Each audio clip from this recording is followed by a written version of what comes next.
สวัสดีท่านผู้ชมสบายดี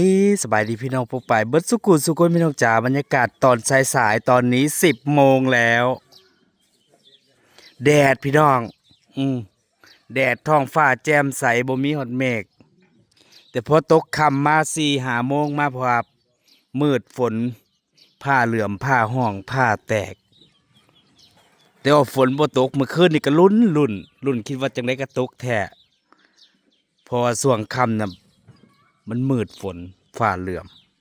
ชุดถ่ายก็มิดซีรีหลังจากที่ตกมามือก่อนแต่มื้อนี้ก็กลับมาฮ้อนเนาะแดดทีมงานไอติมกำลังจะไปขายวันนี้เมื่อวานนี่ไป2 เจ้าฝนตกแล้วเขาเจ้าบ่ไป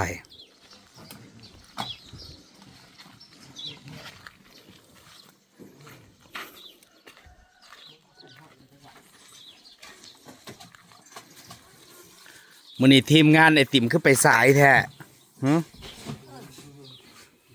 แต่เก่าคือไปแต่เช้าโมเมนต์ตาเจยไปตัดหน้าเบิ่นละบ่เมื่อวานนี่ออก2 เจ้าเนาะมื้อนี้มันแดดก็เลยพากันเตรียมออกขายพี่น้องจ๋าตื่นเช้ามากับมารับไอติมนี่มาพร้อมกัน3 คันในมื้อนี้ปกติสิมีคนออกเช้าแสดงว่าฟังเบิ่งกันสถานการณ์มื้อใดแดดก็มามื้อใดมืดฝนก็บ่ไปมื้อนี้สมบูรณ์แบบมื้อนี้สมบูรณ์ตอนเช้าเด้อตอนแรกตอนแรกมันว่าบ่แน่บ่เพราะช่วง4-5 โมงมาเพราะว่ามืดฝนโอ้แต่ละมื้อเดี๋ยวกำลังจัดสรรหลังคาเดี๋ยวนี้คนหลายรายลัดอันนี้มาพร้อมกันเด้แท้จริงอยู่คนละบ้านเนาะสายๆแล้วก็มารับไอติมไปขายหลังคาเฮาโอ้ยคนเยอะบ้าเตรียมออกไปขายอาชีพแพ้อาชีพมันพี่น้องคันบ่หาก็บ่ได้เพราะว่ารายจ่ายหลายแต่ละมื้อเนาะค่าใช้จ่ายในครอบครัวค่ากินค่าอยู่มีบุญมีงานซุมื้อนี่ก็หลายบ่จักงานแต่งงานศพงานแจกงานบุญงานดอกงานผูกแขนใส่ต่ำสุดก็100 บาท200 บาทขึ้นไป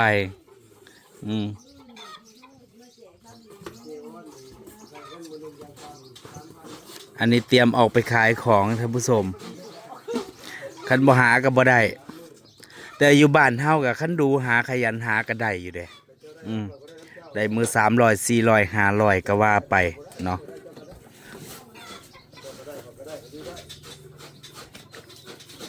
การที่ขายเองมันก็ดีอย่างหนึ่งเฮาขายหลายก็ได้หลายเฮาหาหลายก็ได้หลายหาหน่อยก็ได้หน่อยถ้าขี้ข้านแล้วก็บ่ได้เนาะถ้าเป็นอันลูกจ้างเขาเจ้าเฮาเฮ็ดปานใดก็ซ้ำได้ค่าจ้างที่เขาจ้างนั่นล่ะเนาะแต่ว่าการที่ขายของเองหรือว่าหาเองเป็นนายเจ้าของเองมันก็สิมีโอกาสหลายกว่าถ้าเฮาดูเฮาขยันเฮาหาก็สิได้หลายกว่าเนาะแต่ว่าการที่เฮ็ดเองมันก็ต้องลงทุนเองอ่ะต้องกล้าเสี่ยงกล้าทำทุกอย่างมันก็ต้องมีการลงทุนเนาะลงทุนกำไรหรือว่าขาดทุนเป็นเรื่องปกติ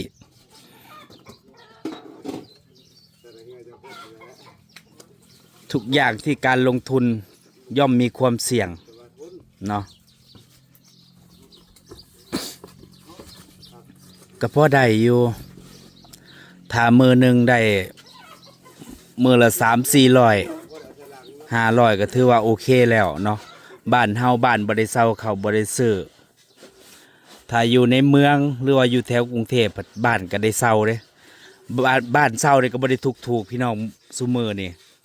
หลัก4,000-5,000พุ่นล่ะ รวมน้ำรวมไฟบ่ได้ถูกเนาะบางทีทำงานเงินเดือน15,000หรือ10,000กว่าแทบสิบ่เหลือเพราะว่าอันที่บ่มีพูดเพราะว่าบ่มีก็เคยทำงานมาก่อนเนาะทำงานอยู่กรุงเทพ13 ปีไปอยู่หลายหม่องหลายบอนหลายพื้นที่ตามโรงงานก็เคยไปเฮ็ดแล้วบริษัทใหญ่ๆเคยไปอยู่เนาะ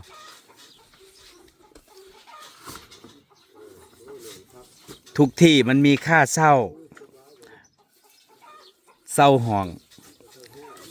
บ้านเช่าเขาซื้อแม้กระทั่งน้ำกินยังต้องได้ซื้อหรือว่าหยอดเหรียญเนาะไม่มีคำว่าฟรีค่าไฟเดือนหนึ่งกับบ่ต่ำก็500น้ำไฟค่าห้องกับแพงซุมื้อนี่แฮงคักค่าครองชีพมันสูงค่าใช้จ่ายมันหลายเนาะหลายๆสิ่งหลายๆอย่างผู้ใดที่มีภาระแน่ในแห้งหนักแบบมีครอบครัวสิค่าเทอมค่าลูกค่าผ่อนรถค่าผ่อนบ้านเนี่ยแห้งหนักเนาะเงินเดือน20,000นี่แทบสิบ่เหลือ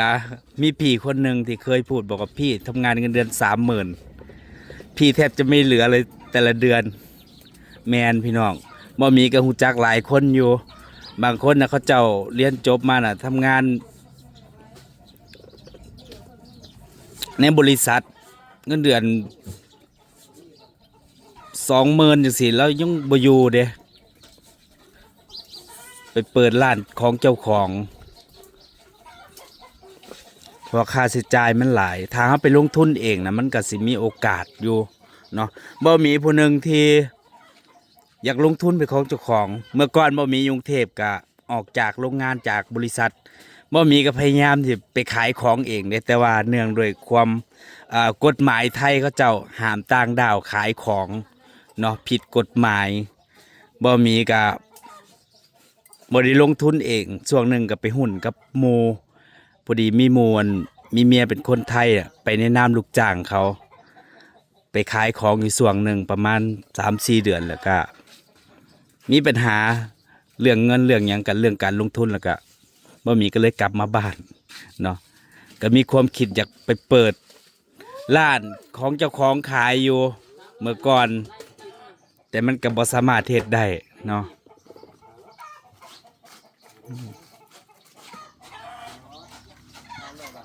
ปาดไปโซนนะคือได้เงินกีบหลายแท้มีแต่ใบแสน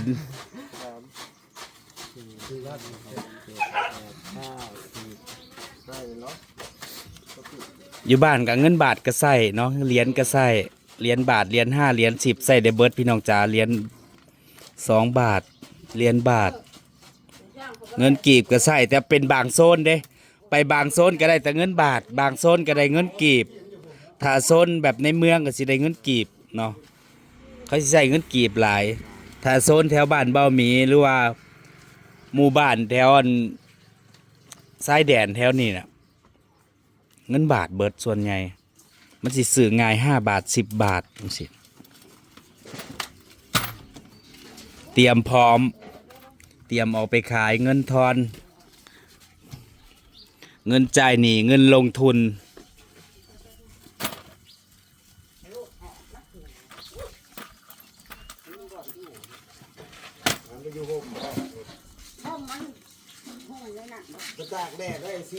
ขายไอติมนี่ก็ขายมาประมาณ15 ปีแล้วพี่น้องตั้งแต่น้องเหมยเกิดเนาะ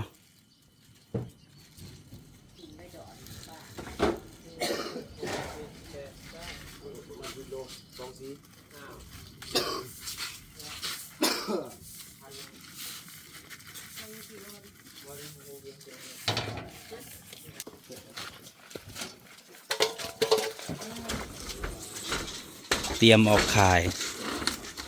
นับของเก็บของ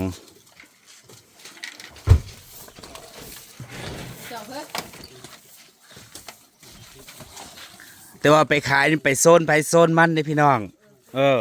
สิอันขี่รถตามหลังกันไล่ก็บ่ได้อีกเดี๋ยวสิตีกันเองต้องแบ่งโซนไปยังสิตีอยู่บางคนเดี๋ยวนี้ ก็เลยปล่อยให้มั่วเขาก็มั่วเธอเลยมึงโง่บ่ดิมั่วเลย ผู้ใดอันไปก่อนก็สิได้เปรียบแน่แต่ว่าไปขายแต่เช้าหลายก็เขาบ่กินเด้พี่น้องไอติมเนาะต้องไปช่วงสายๆประมาณ10 โมง 11 โมงเที่ยงบ่ายเป็นต้นไปสิไปตั้งแต่7 โมง 8 โมงเขาก็เจ้าก็บ่กินเนาะส่วนใหญ่ก็สิเป็นช่วงเที่ยงช่วงบ่ายอากาศร้อนๆอันนี้เรียนคิวเข้ามาปกติมื้อหนึงก็ออก4 ถัง5 ถัง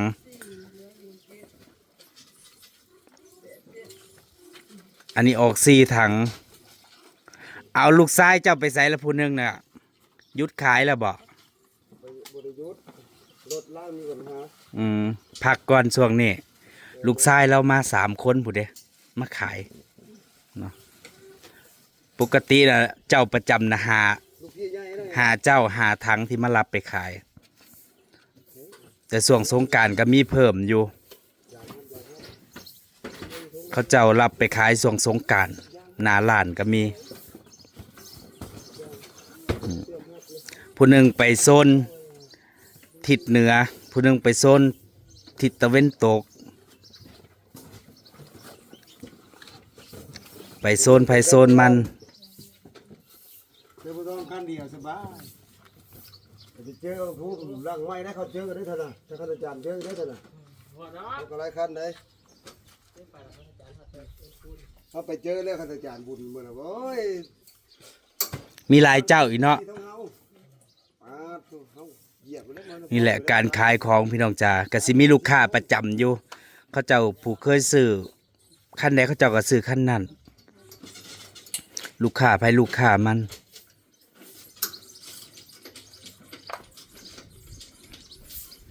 อันนี้คือขายส่งเด้ขายส่งให้เขาเจ้า แล้วแต่เขาเจ้าสิเอาจักโลงสิสมมุติว่าเขาเจ้าซื้อไป10 โล มันขายโบเบิร์ตมือหลังมาเขาเจ้าก็ลดลง เอา8 โล 9 โล ถ้ามือใดขายดีเบิร์ตเขาเจ้าก็เพิ่มขึ้น จาก10 โลเป็น11 โล 12 โลแล้วแต่เนาะแล้วแต่ช่วงแล้วก็เทศกาลแล้วก็สภาพอากาศเนาะถ้าเป็นช่วงงานหลายบุญหลายก็สิขายดีแน่ถ้าเป็นช่วงอากาศหนาวหรือว่าหน้าฝนตกก็บ่ค่อยปานใดถ้าอากาศร้อนๆก็ได้ขายดีอยู่ อันนี้จะเป็นพ่อค้าน้อยไอติมซิ่งบางวันกับฝ้าวจะลืมหมดถัง พี่ใหญ่เนาะ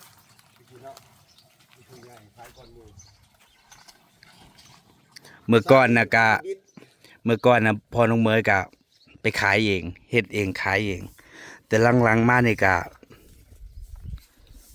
ส่งซุมื้อนี่ส่งเนาะเขาเจ้ารับไปขายเองบ่ได้ไปขายเอง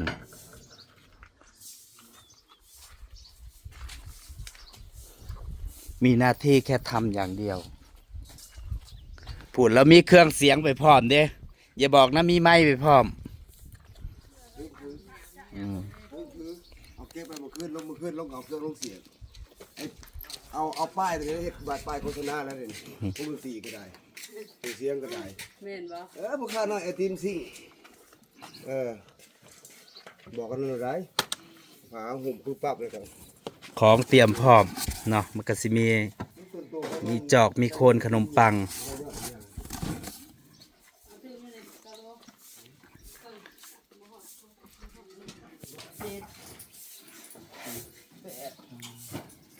ทุกอย่างคือการลงทุนเนาะสมมติต้นทุนกับหลายพี่น้อง อะไรจะสะหอนจะสะได้มั้ย1,000ค่ะ เหรียญก็มีท่านผู้ชม ใส่เหรียญ เหรียญมีนะจ๊ะ มีเหรียญล้วนๆเงินกีบซึ่งบาทล้วน มีแต่เงินบาท 14 15 16 10ครบค่ะ ไปได้ ครบไปได้คันบ่ครบบ่ให้ไปเด้อืม ไม่มีก็ไม่หนีไม่จ่าย ซุมื้อนี้ของก็แพงพี่น้องวัตถุดิบในการทำขึ้นหมด น้ำตาลก็ขึ้นเชื่อบ่ว่าตั้งแต่ขายปีแรกๆน้ำตาลทรายขาวกิโลละ15 บาท แต่ว่าณตอนนี้โลละ35บ่แม่นขึ้นแล้วบ่คิดเบิ่งอ่ะมันขึ้นแบบเกินครึ่ง ค้าแน่จะต่อเขาเจ้าหลายได้กินน้อยๆยังข่าวที่บาทคือเก่าขายนั่นก็ได้ อันนี้สิเป็นเพื่อนหยังนะ ท็อปปิ้ง ท็อปปิ้งโรยใส่ไอติมขายนะจ๊ะมีช็อกโกแลตพอขายได้ก็ขายไปถุงเท่าไหร่ถุงละ20 บาทบอก ทงหน่อย20เลยทงตัวหน่อย ถุงละ20 บาท 35 บาท 35ช็อกโกแลตขายพี่น้องจ๋าปราบใดที่ยังมีชีวิตอยู่เนาะกระดิ้นรนต่อไปคือการหาเงินนั่นเองปัจจัยหลักในชีวิตของคนเรา หาเลี้ยงปากเลี้ยงท้องครอบครัวไปครอบครัวมันพี่น้องเนาะบ่หากับบ่ได้ชีวิตคือการดิ้นรนนั่นแหละพี่น้องจ๋ามาวันนี้ก็สิขอเก็บภาพบรรยากาศไว้เพียงเท่านี้ไปแล้วท่านผู้ชมสบายดีมื้อนี้อากาศร้อน